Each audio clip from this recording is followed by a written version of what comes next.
ആദ്യമായിട്ട് ലഭിച്ച ഈ നല്ല അവസരത്തിന് ഞാൻ കർത്താവിന് നന്ദി പറയുന്നു. ഞാനും വിശ്വാസത്തിൽ കടന്നു വരുമ്പോൾ ഞാനെൻ്റെ 12th സ്റ്റാൻഡേർഡിലാണ് കടന്നു വന്നത് വിശ്വാസത്തിലേക്ക്. കുഞ്ഞുങ്ങൾ മിണ്ടായിരുന്നേ.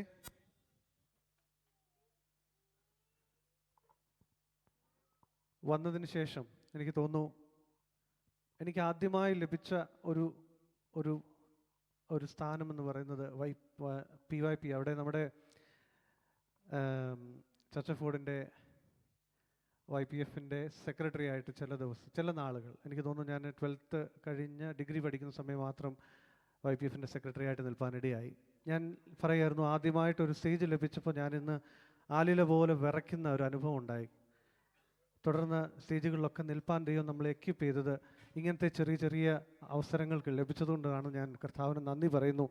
ദൈവം തരുന്ന ഈ നല്ല അവസരങ്ങൾക്ക് ഞാൻ കർത്താവിന് നന്ദി പറയുന്നു. പ്രിയ കുഞ്ഞുങ്ങളെ, എനിക്കൊറ്റ കാര്യം ഇന്ന് ഹെഫ്സി സിസ്റ്റം മെസ്സേജിൽ കൂടെ പറഞ്ഞതുപോലെ the fear of the Lord, അതിനെക്കുറിച്ച് കാര്യം മാത്രം പറഞ്ഞ് ഞാൻ ഇരിപ്പാൻ ആഗ്രഹിക്കുന്നു. ഇന്ന് രാവിലെ ഞാൻ ബൈബിൾ പോർഷൻസിന് വേണ്ടിയിട്ട് വായിച്ചുകൊണ്ടിരിക്കുമ്പോൾ ജോസഫിൻ്റെ ജീവിതം എന്നെ ഒത്തിരി ടച്ച് ചെയ്യാനിടയായി. Praise Lord, hallelujah. ജോസഫ് ഫറവോൻ്റെ മുമ്പിൽ നിൽക്കുമ്പോൾ എത്ര വയസ്സുണ്ടായിരുന്നെന്ന് ഒരു ക്വസ്റ്റ്യൻ ഞാൻ പ്രതീക്ഷിച്ചിരുന്നു. എത്ര വയസ്സുണ്ടായിരുന്നു ആർക്കെങ്കിലും ഓർമ്മയുണ്ടോ? ഹി വാസ് 30, 30 വയസ്സ്. അവൻ്റെ നല്ല യൗവനമൊക്കെ എവിടെയായിരുന്നു? He was in jail.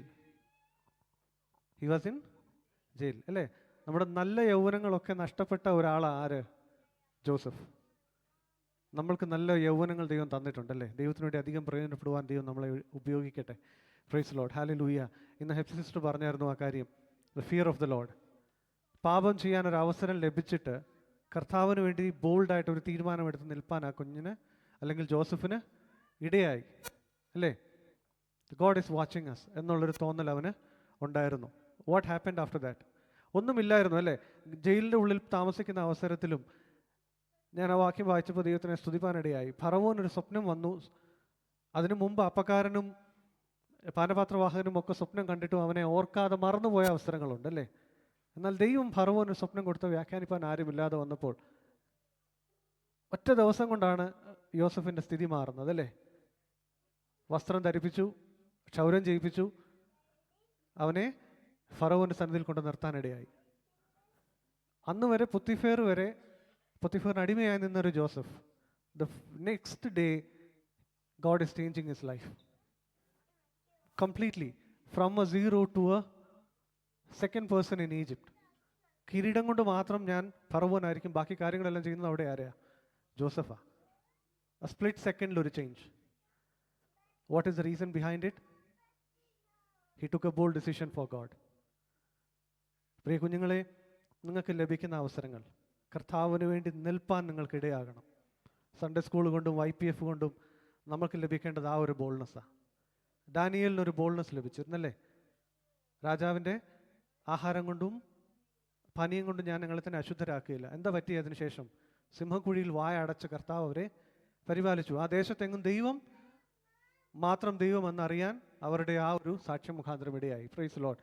ഞാൻ ഇത്രയും മാത്രം പറഞ്ഞുകൊണ്ടിരിക്കാൻ ആഗ്രഹിക്കുന്നു. പ്രിയ കുഞ്ഞുങ്ങളെ, ദൈവത്തിന് വേണ്ടി നിങ്ങളുടെ ഡിസിഷൻസ് എടുക്കുമ്പോൾ maybe nobody is seeing you, your situations maybe something very low, but one day God is going to lift you up,